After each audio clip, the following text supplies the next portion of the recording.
ಬೆಂಗಳೂರು ವಲಯದ ಎಲ್ಲಾ ಪ್ರಾದೇಶಿಕ ಕೇಂದ್ರ ವತಿಯಿಂದ ನಮ್ಮ ವಿಶ್ವವಿದ್ಯಾಲಯದಲ್ಲಿ 2024-25 ಸಾಲಿನ ಜುಲೈ ಆವೃತ್ತಿಯ ಪ್ರವೇಶಾತಿಯನ್ನ ಪ್ರಾರಂಭ ಮಾಡುವ ಸಲುವಾಗಿ ನಾವು ಈ ಪತ್ರಿಕಾಗೋಷ್ಠಿಯನ್ನ ಇಟ್ಕೊಂಡಿದ್ದೆವು.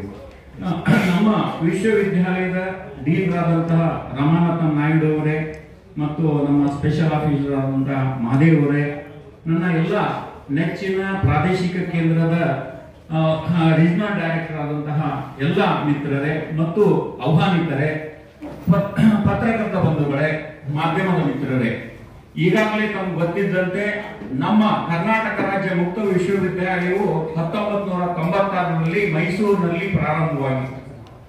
ನಮ್ಮ ವಿಶ್ವವಿದ್ಯಾಲಯ 3 ಟೈರ್ಸ್ ಅಂದ್ರೆ 3 ಹಂತದಲ್ಲಿ ಇರ್ತದೆ.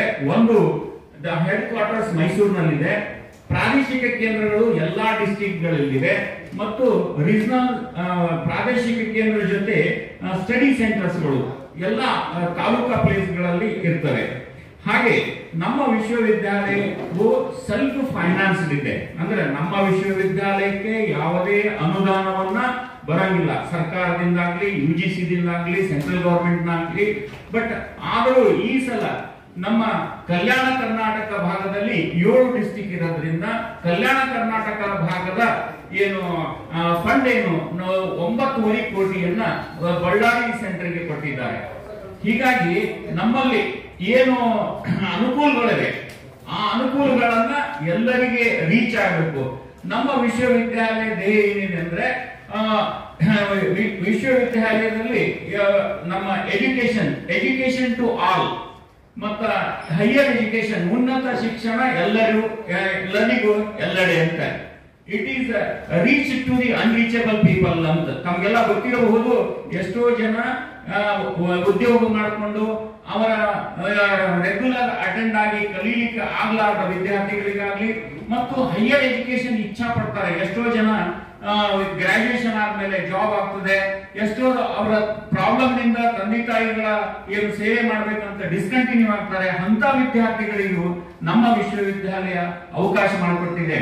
ನಮ್ಮ ವಿಶ್ವವಿದ್ಯಾಲಯದಲ್ಲಿ ಏಜ್ ಏನು ಬಾರಿಲ್ಲ, 18 ವರ್ಷದಿಂದ ನಾವು 100 ವರ್ಷದವರೆಗೆ ಒಂದು ಜನವರಿ ಸೈಕಲ್ ಮತ್ತು ಒಂದು ಜುಲೈ ಸೈಕಲ್ ಆವರ್ತಿ ಅಡ್ಮಿಷನ್ ಸಲುವಾಗಿ ತಮಗೆಲ್ಲ ಉದ್ದೇಶಿಸಿ ಮಾತಾಡಿದ್ದೆ.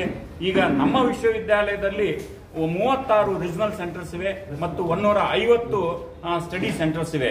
ನಮ್ಮ ವಿಶ್ವವಿದ್ಯಾಲಯದಲ್ಲಿ 165 ಪ್ರೋಗ್ರಾಮ್ಗಳನ್ನ UGC ಡಬ್ನಿಂದ ನಾವು ಪಡೆದುಕೊಂಡಿದ್ದೆವು ಮತ್ತು ನಮ್ಮ ವಿಶ್ವವಿದ್ಯಾಲಯ ಲಾಸ್ಟ್ ಇಯರ್ 2023ರಲ್ಲಿ NAAC A+ ಅನ್ನ ಪಡ್ಕೊಂಡಿದೆ. ಹೀಗಾಗಿ ನಮ್ಮ ವಿಶ್ವವಿದ್ಯಾಲಯದಲ್ಲಿ ಅಭ್ಯಾಸ ಮಾಡಿದಂತ ವಿದ್ಯಾರ್ಥಿಗಳು, ಎಷ್ಟೋ ವಿದ್ಯಾರ್ಥಿಗಳು IAS ಆಗಿದ್ದಾರೆ, IPS ಆಗಿದ್ದಾರೆ ಮತ್ತು ರಾಜಕಾರಣಿಗಳಾಗಿದ್ದಾರೆ. ನಮ್ಮ ವಿಶ್ವವಿದ್ಯಾಲಯ ಸ್ಟಡಿ ಮೆಟೀರಿಯಲ್ಸ್ ಎಲ್ಲಾ ಕೋಚಿಂಗ್ ಗಳಿಗೆ ಮತ್ತು IAS IPS ಕೋಚಿಂಗ್ ಗಳಿಗೆ ನಮ್ಮ ವಿಶ್ವವಿದ್ಯಾಲಯ ಮಟೀರಿಯಲ್ಸ್ ಅನ್ನ ಯೂಸ್ ಮಾಡ್ಕೊಳ್ತಾರೆ, ಅವರ ಸ್ಟಡಿ ಮಟೀರಿಯಲ್ಸ್ ಆಗಿ ಯೂಸ್ ಮಾಡ್ಕೊಳ್ತಾರೆ.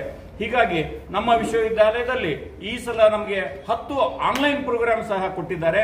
ಟೋಟಲಿ ನಮಗೆ 65 ಪ್ರೋಗ್ರಾಮ್ಗಳಿವೆ. ಆ 65 ಪ್ರೋಗ್ರಾಮ್ ಅನ್ನ ನಮ್ಮ ಸಮಾಜಕ್ಕೆ ನಾವು ನಮ್ಮ ವಿಶ್ವವಿದ್ಯಾಲಯದಿಂದ ಕೊಡುಗೆ ಕೊಡಬೇಕು. ಎಷ್ಟೋ ವಿದ್ಯಾರ್ಥಿಗಳಿಗೆ ವಂಚಿತರಾಗಿರ್ತಾರೆ, ಅಂತವರಿಗೆ ನಮ್ಮ ವಿಶ್ವವಿದ್ಯಾಲಯ ಹೈಯರ್ ಎಜುಕೇಶನ್ ಕೊಡಲು ಬದ್ಧವಾಗಿದೆ ಮತ್ತು ಸರ್ಕಾರದ ಏನು ದೇಹ ಉದ್ದೇಶವನ್ನ ನಮ್ಮ ವಿಶ್ವವಿದ್ಯಾಲಯ ಥ್ರೂ ಈಡೇರಿಸ್ತಾ ಇದ್ದೇವೆ. ಯಾಕಂದ್ರೆ ಸರ್ಕಾರ ಎಜುಕೇಶನ್ ಟು ಆಲ್ ಅಂತ ಹೇಳ್ತದೆ. ಸರ್ಕಾರ ಸೆಂಟ್ರಲ್ ಗವರ್ಮೆಂಟ್ ಆಗಲಿ ಸ್ಟೇಟ್ ಗವರ್ಮೆಂಟ್ ಆಗಲಿ ಎಜುಕೇಶನ್ ಎಲ್ಲ ಹೈಯರ್ ಎಜುಕೇಶನ್ ಅನ್ನ ಎಲ್ಲರಿಗೂ ಕೊಡಬೇಕಂತೆ. ನಮ್ಮ ವಿಶ್ವವಿದ್ಯಾಲಯದಿಂದ ಎಲ್ಲರಿಗೆ ಹೈಯರ್ ಎಜುಕೇಶನ್ ಅನ್ನ ಕೊಡೋ ಸಲುವಾಗಿ ನಮ್ಮಲ್ಲಿ ಲಿಮಿಟ್ಲೆಸ್ ಇಂಟೇಕ್ ಅನ್ನ ತಗೊಂಡಿರ್ತೇವೆ. ನಾವು ಈಗ MA ಹಿಸ್ಟ್ರಿ ತಗೊಂಡ್ರೆ ನಾವು 10,000 ಅಥವಾ 20,000 ಅಡ್ಮಿಷನ್ ತಗೊಳ್ಳಿಕ್ಕೆ ಅವಕಾಶ ಇದೆ.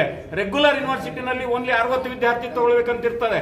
ನಮ್ಮ ಸ್ಟಡಿ ಮಟೀರಿಯಲ್ ಅನ್ನ ಇಷ್ಟು ಒಳ್ಳೆಯ ಸ್ಟಡಿ ಮಟೀರಿಯಲ್ ಇದೆ, ಆ ಸ್ಟಡಿ ಮಟೀರಿಯಲ್ ಯೂಸ್ ಮಾಡಿಕೊಂಡು ನಮ್ಮ ವಿಶ್ವವಿದ್ಯಾಲಯ ವಿದ್ಯಾರ್ಥಿಗಳು ಪಾಸ್ ಆಗ್ತಾರೆ ಮತ್ತು ನಾವು ಕಾಂಟ್ಯಾಕ್ಟ್ ಕ್ಲಾಸ್ ಮಾಡ್ತೇವೆ ಮತ್ತು ಅಸೈನ್ಮೆಂಟ್ ಆನ್ಲೈನ್ ನಲ್ಲಿ ಅಪ್ಲೋಡ್ ಮಾಡಲಿಕ್ಕೆ ಅವಕಾಶ ಮಾಡಿಕೊಟ್ಟಿದ್ದೆವು. ಆದಷ್ಟು ನಾವು ಪ್ರಯತ್ನ ಮಾಡ್ತಾ ಇದ್ದೇವೆ ಸಮಾಜಕ್ಕೆ ನಮ್ಮ ವಿಶ್ವವಿದ್ಯಾಲಯದಿಂದ ಕೊಡುಗೆ ಆಗಬೇಕು ಅಂತ ಹೇಳಿ ನಾನು ಇಲ್ಲಿ ಈ ಸಂದರ್ಭದಲ್ಲಿ ನನ್ನ ಮಾತು ಮುಗಿಸ್ತಾ